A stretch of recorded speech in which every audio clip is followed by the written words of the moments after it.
Today I came across this interview with Shannon Sharpe and Charles Barkley, and it turned out to be the interview that I didn't know that I actually needed. Charles, this is the first time in a very long time that people that's in our position have had to comment on the discourse sometimes that's what's going on in America. Yes. We see the Trayvon Martin. We see the George Floyd. We see what happened in Wisconsin. And now all of a sudden, you and I, we have to comment on that. Yeah. Where when you played and I played, politics, religion, orientation, we talked about that, maybe mentioned that in the locker room without the media or without the purview of the public hearing about it. Yeah. How do you navigate, knowing that you came from Alabama, knowing that what goes on in America, that sometimes it's racism, sometimes it's racist. Yeah. How do you navigate your conversation that you disseminate to the public? That's a really good question, because I'm asked that sometime with my boys. The first thing is, it's exhausting being black. Yes. It's exhausting being black. Like, we're trying to live our lives, be successful, then Trayvon Martin happened. We got to talk about it. Unfortunately, that was a really awful situation. Then we get back in our routine. Then George Floyd happened. We got to talk about it. Correct. You know, I was talking to Sam Jackson one time. He's like, yeah, I'm trying to make a movie. They asked me like, the year, like, nobody got nominated for an Oscar. So as a black person, something always coming up. For me personally is, I said, I have to like take a step back. Because the one thing you can't do is yell and scream. Correct. Because once you yell and scream, they're like, turn it off, turn it off. Strongly believe that. And I say, guys, let's have a serious conversation, but I need you to be, my girl Judge Judy, I'm a big Judge Judy fan. Yeah. She always says, you're listening, but you're not hearing me. Right. I said, I need you to hear me.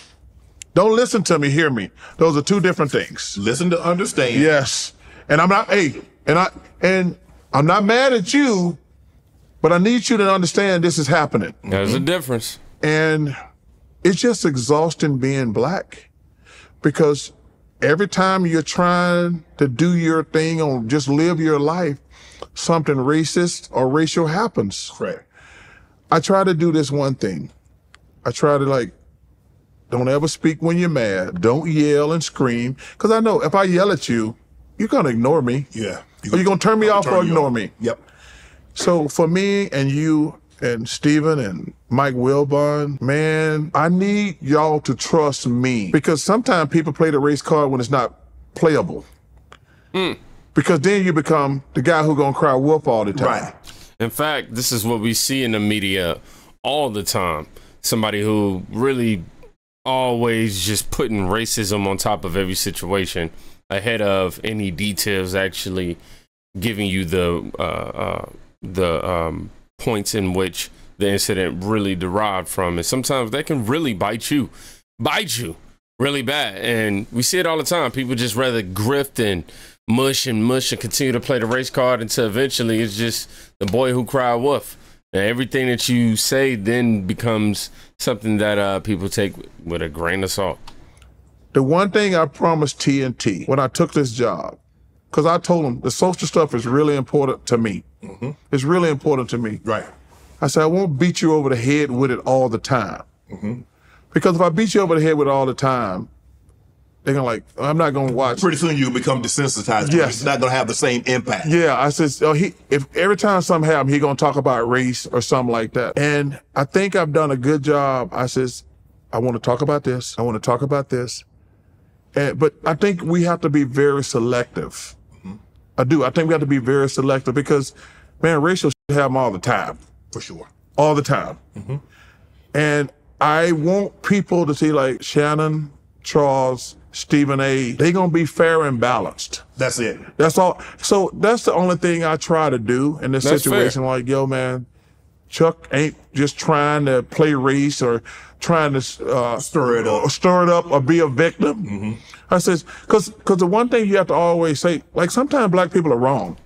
And then I know I'm gonna be an Uncle Tom. I'm gonna be a sellout.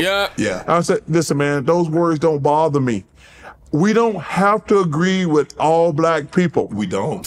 But they think we do. Trying to get canceled. They think we do. I said, yo, man, sometimes black people are wrong. And it's okay. It's okay. And it's okay to say they're wrong. But if you're a black person in our position, look at that Uncle Tom. Yeah. Look at that sellout. I'm like, yo, man. Doing it for the man. We can be wrong. How much that they goes back to paying what we you? talked about earlier. I always want to uplift black people. Correct. Always.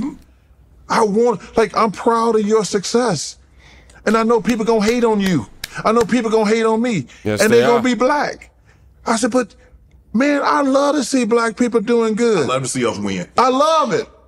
But I was like, I'm old enough and I'm around enough to know there's gonna be some hate coming toward me, especially if they disagree with something I say. Right. But I want you to win, but I don't want you to win more than me. Now I see if you win more than me, now I got to question your sexuality. Yeah. I got to question, how black are you? Because, bro. That's literally what happened to him. Shannon, that is. Everything that he's saying, they're going to question everything about you. They're going to do everything in their power to demean you. And as Charles was saying, if you just don't agree, man, with all black people or the majority black people that you're around, like, it can become this spot where everybody's looking at you like, oh, man, what's wrong with you? Especially somebody in their caliber, people who've made money. And this is what pisses me off when you have the grifters on these news networks, because it's like you have these successful black men out here saying that, hey, we're going to look at everything, fair and balanced. But sometimes just having a fair and balanced approach literally makes me an Uncle Tom just because I'm successful, when in fact we should be looking at them like, yo, they're not the exception. They are the chances and opportunities that we have in front of us today. This is the victim mindset, like, gotta go. There are issues in America for sure. Damn, for sure. Are there still racial issues? For sure. I'm not gonna sit here and act like there's not. Are there situations where justice was, not seen? For sure. Where there are other times where people were seeking justice and it was actually not warranted? For sure. But anyhow, let's finish this out. I'm like, come on, man. I mean, I criticize white quarterbacks, but if I criticize a black quarterback, man, see, I should have known old Buck Nancy Shannon. I know he gonna take care of the white. Come on, bro. No, man. And number one, I've been watching you for a long time, obviously. I never seen you try to get clickbait, ever. No. I said, yo, man, I take this responsibility because I do know, but I'm not gonna tell black people they right all the time. No. If you want that, I'm not your guy. If you wrong, you're wrong. I gotta tell you're wrong. I said, yo, man, no. We can be wrong, but also on the other hand, when I see some shit happen to a black player of the community, I'm gonna step in. Right. I had it was interesting. Mm-hmm. There's a couple things happened recently that I talked to my mentors and friends about. One was O.J. Simpson, and one was Michael Porter Jr. Oh, man. That was crazy. His brothers. And I said, I'm not sure how to handle this O.J. thing. They said, what do you think? I said, man, I don't have any respect for men who hit women, and I think he killed them two people. I says, what do you think he killed those people or not? I think he did. I said, but I have, and I've always said this, not just saying this to you, I have no respect for men who hit women. Okay. Amen. And I don't want to bash the dude because he got a family and he died. He got kids. And I said, you know what? I'm not even going to mention it. Sometimes. And I didn't. Because I said, I don't want to just bash the dude because I can't say anything positive. Yeah, was he a great jock? Yes. But when you go around beating women and like that, I got no respect for you. Right. And then the Michael Porter Jr. thing. But the WNBA? No, Michael Porter. About his brother. Yeah, both brothers. Well, yeah, one. Whew. Now, we can argue about whether Charles was tiptoeing around certain subjects or not. It's not the point of why we're here. I will say this. I'm just happy that they're at least using their platforms to talk about this issue with civil discourse, while also highlighting some truths that people need to know. Look, black people, we ain't always right. And just because you see a situation getting, put in the media a certain type of way, you see a certain clip getting played at a certain sort of angle, does not mean that you shouldn't actually go look at the facts of the situation. We got to stop concluding things so fast. That also doesn't mean, and I'm also not saying that injustices don't happen. I'm not saying that. Then we got to talk about the issues within our black community. in terms of the violence that we have amongst ourselves. Oh, but white people got violence amongst themselves. Yeah, duh.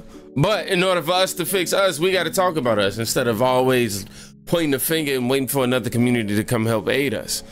We got to stop doing that. But most importantly, think for yourselves. I think this is the biggest takeaway for me.